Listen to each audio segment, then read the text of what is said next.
As we say good morning to Jeff Hammond from NASCAR on Fox. Welcome to the 97 Country Breakfast Club, man. Hey, I appreciate y'all having me on. You got to be excited. The Daytona 500 coming up Sunday. Yeah. I'm telling you, nobody can totally understand how excited it is to be here at Daytona.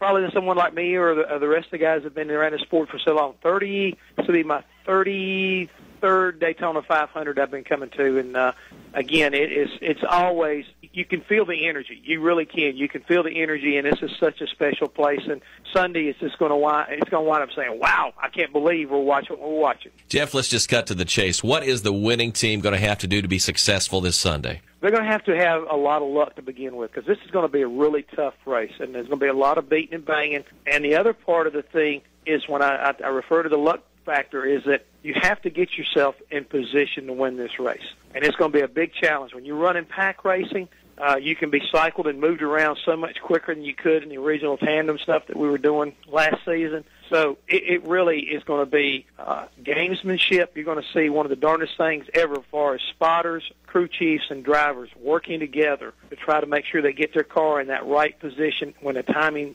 comes around, so that you can have an opportunity to wind up winning this race. Jeff, as a former crew chief, if you don't get your honey-do list done quickly and efficiently, are you in trouble? Absolutely. Absolutely. It always works that way. What's your penalty if you don't do it? I guess it's just the butt chewing you're going to get because of it. How do you think Danica's going to do this weekend? I'm looking for her to have a really good race. As I pointed out early on, this is going to be a tough race. And the problem that she's going to run into is whether she can gain enough respect to get these guys to kind of like work with her and not work against her. And at the same time, she's going to have to work with them and not against them.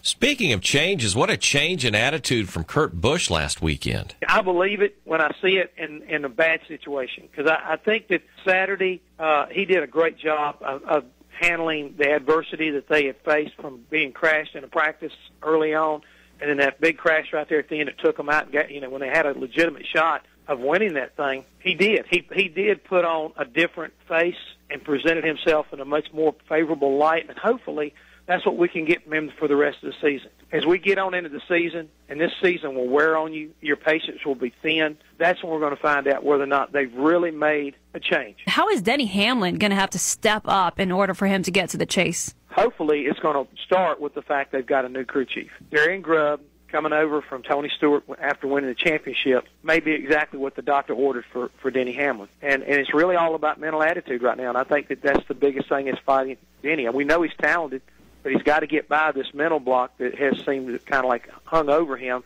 ever since he lost that championship. Talking to Jeff Hammond from NASCAR on Fox. Who's your favorite country artst? For a long time, it's always been George Strait. Good call. The king. I really like his music, I like his style of music, but I've got a good friend that I've known forever and a day, and we were tweeting the other day, and that's Charlie Daniels. Oh, I love that great man's guy, style. man. He's a ball of energy. He calls them the way he sees them, and he's been a believer in country music and this country since he was born in North Carolina. And again, those are my two guys right there. Jeff Hammond from NASCAR on Fox. We'll be watching for you on Sunday, and here's to a great season. Thank you very much.